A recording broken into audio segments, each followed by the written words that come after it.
খুবই লজ্জা লাগছে। মানে কি আপা, সারা জীবন উল্টাপাল্টা ড্রেস আপ পরে নাচানাচি করেন তখন লজ্জা লাগে না, আর এখন বসে যে এত লজ্জা লাগতেছে কেন? আর সময় যে মেকওভার গুলো হয় ওগুলো তো ফেক, আজকে যেটা এটা তো রিয়েল। আচ্ছা আচ্ছা তো আমার লজ্জাটা একটু বেশি লাগছে। আচ্ছা ও আচ্ছা, রিয়েল বউ সাজছেন মানে আপনি আবার বিয়ে করতেছেন? ভাইয়াটা কে? ভাইয়া তো ক্যামেরার সামনে আসে না, আচ্ছা, আপুই আচ্ছা। আসে। তো আপনার নতুন জামাই ক্যামেরার সামনে আসে না, আপনি কেন আসতেছেন? আর এটা কেমন জামাই যে নিজে ক্যামেরার সামনে আসে না কিন্তু তার বউ ক্যামেরার সামনে এসে এইভাবে নাচানাচি করে, সে কিচ্ছু বলে না? আরে এরা কারা?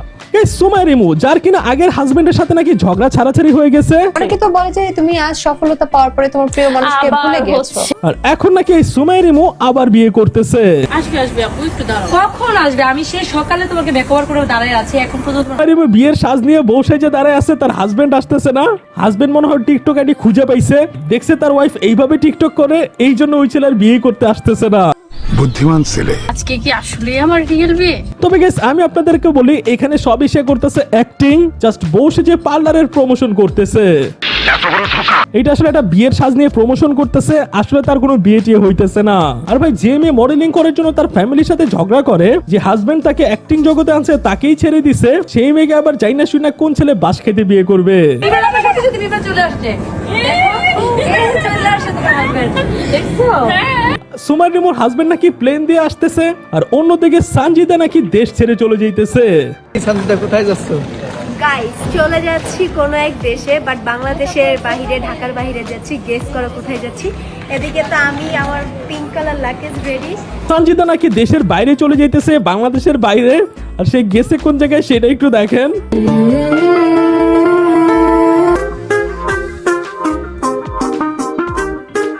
ভাই গেছে হইতেছে কক্সবাজারে। কক্সবাজার আবার বাংলাদেশের বাইরে গেল কখন? চলে যাচ্ছি কোনো এক দেশে, বাট বাংলাদেশের বাইরে। ভাই কেউ ওই এসএসসি ফেল সানজিদাকে বুঝাও, কক্সবাজার বাংলাদেশের বাইরে না, বাংলাদেশের ভিতরে। মানে কি বলবো, যাই হোক। তো গাইস চলুন এখন অন্যান্য ভাইরাল ভিডিওগুলোর উপর রিয়াকশন দেওয়া যাক। তো গাইস এখানে একটা ছেলে কি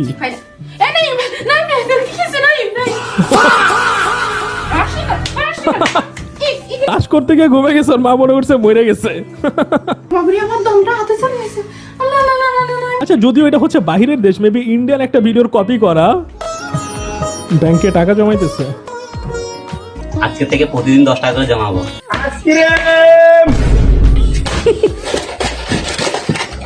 মানে বলতেছে প্রতিদিন 10 টাকা করে জমাবে, আইসক্রিম ওয়ালা আসছে সাথে সাথে ব্যাংক ব্যাংকে ফেলতেছে। ভাই একটা সত্যি কথা বলতে আমি নিজে পুরো এরকম, আমি জীবনে কখনো ব্যাংক ভরতে পারি নাই। মাঝে মধ্যে অনুষ্ঠান খাওয়াই দিতেছে একজন একজন রে। ভাই কি ভাই ভাই ভাই ভাই আপনি এত উত্তেজিত হয়ে যেতেছেন কেন? ভাই একটু ধৈর্য ধরেন, কালকে আপনার বউ আসবে, ওরে চুম্মা চাটি দিয়ে, উনি তো এখনই উত্তেজিত হয়ে যেতেছে। তোকে সেখানে একটা মিমস আছে, 2 বছর পর এক্স কে ভিডিও কল দিয়েছিলাম, লে তার ছেলে।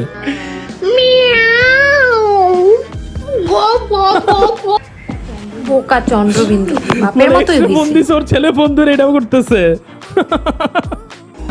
90s বার্থডে ভাই, একদম একদম ট্রু। আমরা যখন ছোটবেলায় ছিলাম তখন হচ্ছে জন্মদিন মানে এইরকম জিনিস ছিল, কেক আনতো, চানাচুর আনতো, মিষ্টি থাকতো।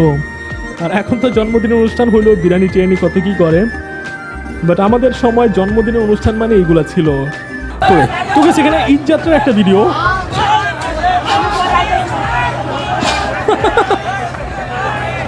মানে উনি ভিতরে উঠার জন্য যা করতেছে, কখন জানি ট্রেনটা চিল্লান দিয়ে উঠে বলে যে ও প্রেগনেন্ট। বিশ্বের সবচেয়ে কঠিন ল্যান্ডিং। ও ভাই সিরিয়াসলি, ঘুমন্ত বাচ্চাদেরকে ল্যান্ডিং করানো, শোয়ানো। দুটাছে উঠে গেছে, ল্যান্ডিং ফেল। আসলে আসলে এটা খুবই জটিল একটা জিনিস। তো গাইস এখানে হচ্ছে ও গ্রামের চাচাতো ভাইদের ঈদ আনন্দ, মানে ঈদ আসলে কিন্তু এরকম হচ্ছে, গ্রামের চাচাতো ভাইরা হচ্ছে একটা জিনিস ভাড়া করে, ট্রাক ট্রুক ভাড়া করে, এর মধ্যে গান টান বাজে, নেচে নেচে যায়। অটো ভাড়া করে নাচতেছে, বাট কেন জানি মনে হয় ঈদের এনজয়টা আসলে ওরাই করে। আবার অনেকে হচ্ছে নৌকার মধ্যে, আবার অনেকে নৌকা ভাড়া করে, সেখানে গান বাজনা বাজায় বাজায় যায়। এখানে হচ্ছে নৌকা ভাড়া করে যেতেছে। ভাই ভাই পুরো সাউন্ড সিস্টেম পড়ে গেছে। শোনা গো আমার খুব কষ্ট যে বলো। ভাই কুরবানির ঈদ চলে আইছে, গায়ে দেওয়ার মতো কোনো জামা কাপড় নাই। রুকো যারা সবার করো। প্যান্ট দিছে। ভাই ব্যাগি প্যান্ট নাই। মানে এমনি প্যান্ট দিছে, আমার বলে ব্যাগি প্যান্ট নাই। মানে লাত্তি দিয়ে ডোবাই ফালাই দিছে। এই জন্য পৃথিবীর সবচেয়ে কঠিন সিদ্ধান্ত ভাই আসছিল। টু বি অনেস্ট, আমি যখন মাঝে মাঝে আইসক্রিম নিতে যাই, কোনটা যে নিব, কোনটা যে বেশি মজা হবে বুঝতেই পারি না। মেয়েরা যদি ঘরের লক্ষ্মী হয় তাহলে ছেলেরা ঘরের কি লক্ষা? মেয়েরা যদি ঘরের লক্ষ্মী হয় ছেলেরা ঘরের কি? ছেলেরা তো বোকাচোদা। হ্যাঁ বোকাচোদা। अब लड़के ना हमारे साथ ऐसा ही होता है। নেক্সট ভাই ছবিটা সুন্দর করে তুললেন, ছবি তোলা শেষ আপনার? ছবি তোলা শেষ মানে এই দাঁড়ান, আপনি তো আমার দুইটা বন্ধুর এনআইডি কার্ড করে দিয়েছিলেন। আমার এক বন্ধুর নাম হইছে আনোয়ার, আপনি এনআইডি কার্ডের মধ্যে দিয়েছেন জানোয়ার। আমার আরেকটা বন্ধুর নাম আসলে চন্দন কুমার, আপনি এনআইডি কার্ডের মধ্যে দিয়েছেন চোদন কুমার। আমার নাম কিন্তু ভুল করেন না। ওটা তো কি? আপনার নাম কি? রতন দে।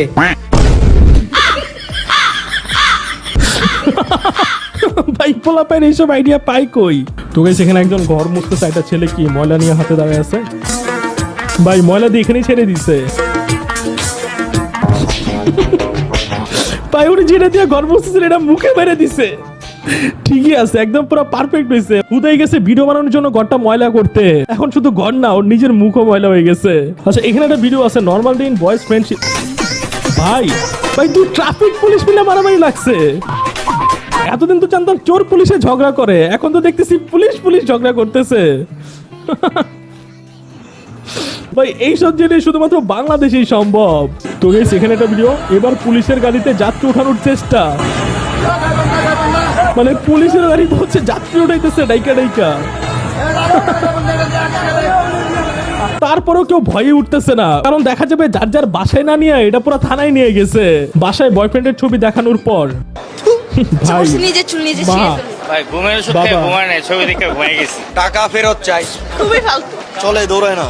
মানে বয়ফ্রেন্ডের ছবি দেখে সবার মতামত। আমরা যে রাস্তাত কুত্তা দেখি না, কুত্তারে ইংরেজিতে কি কয়? ডগ। ও পারছে। ডগ। ডগ। আর কুত্তিরে কি কয়? ডগনি। কপাল ভালো, ডগি স্টাইল কয় নাকি? ভালো হয়ে যাও মাসুদ। তো কিছু আজকে এই ভিডিও পর্যন্ত। এই ভিডিও সম্পর্কে আপনার কার কি মতামত অবশ্যই কমেন্ট করে জানাবেন। নেক্সট ভিডিওতে আমি হাজির হব নতুন কোনো রিঅ্যাকশন ভিডিও নিয়ে। সেই পর্যন্ত সবাই ভালো থাকবেন, সুস্থ থাকবেন। আল্লাহ হাফেজ।